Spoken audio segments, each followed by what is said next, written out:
Bonjour Frédéric, on va Bonjour. parler Brexit parce que le Conseil européen est réuni et que ce sera un de ces sujets d'ailleurs de discussion. Aujourd'hui et demain, le Conseil européen se réunit et va parler, entre autres choses, mais surtout du Brexit. Le Conseil européen, c'est les États, c'est les représentants des 28 pays, à différencier de Jean-Claude Juncker et la Commission, là, qui sont l'administration bruxelloise. Alors, c'est pas la première fois que le Brexit y est abordé au Conseil européen, mais c'est pas une mince affaire.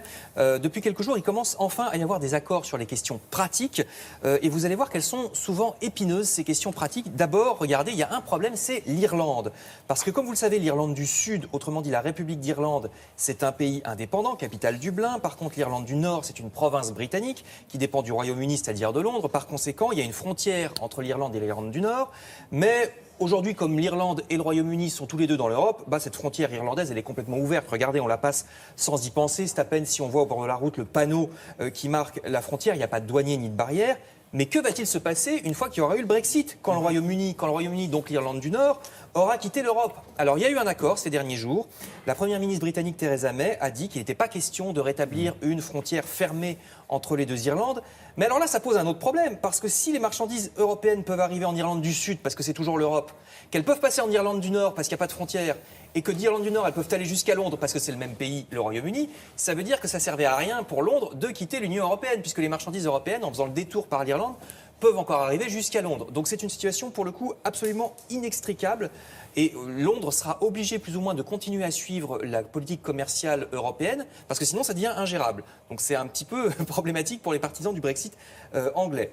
Autre problème, là aussi, c'est des gros sous. Boris Johnson, vous le connaissez, Boris Johnson, qui est un peu le Donald Trump européen, avec à peu près les mêmes cheveux.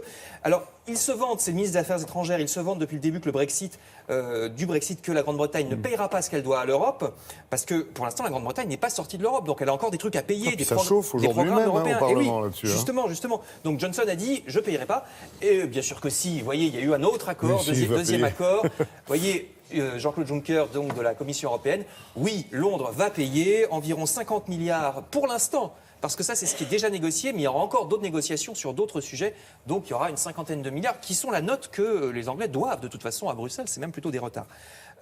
Autre problème, enfin, qui a été lui aussi réglé ces derniers jours et qui s'est aussi traduit par une capitulation anglaise, c'est la question des expatriés. Parce que vous savez qu'il y a beaucoup d'expatriés, on va avoir des images, c'est-à-dire des gens venus des différents pays d'Europe et qui habitent et travaillent au Royaume-Uni. Ils sont environ 3 millions. Et rien que pour les Français à Londres, ça fait déjà dans les 300 000 personnes. Donc il y a vraiment du monde. Et bien là aussi, Londres a accepté l'accord imposé par Bruxelles. Même après le Brexit, tous ces gens européens pourront rester au Royaume-Uni, de même que leurs enfants et petits-enfants, et ils auront droit à la sécurité sociale. Londres n'aura pas le droit de... Vous alliez dire qu'ils allaient être indemnisés pour rester au Royaume-Uni. Non, mais on ne pourra pas leur couper les aides sociales, par exemple.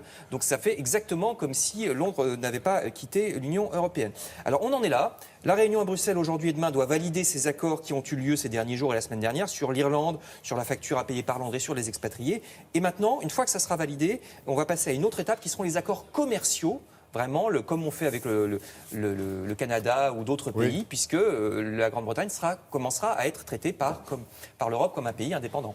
De belles heures de négociations en perspective. Merci encore, vous viendrez nous décrypter tout ça, Frédéric.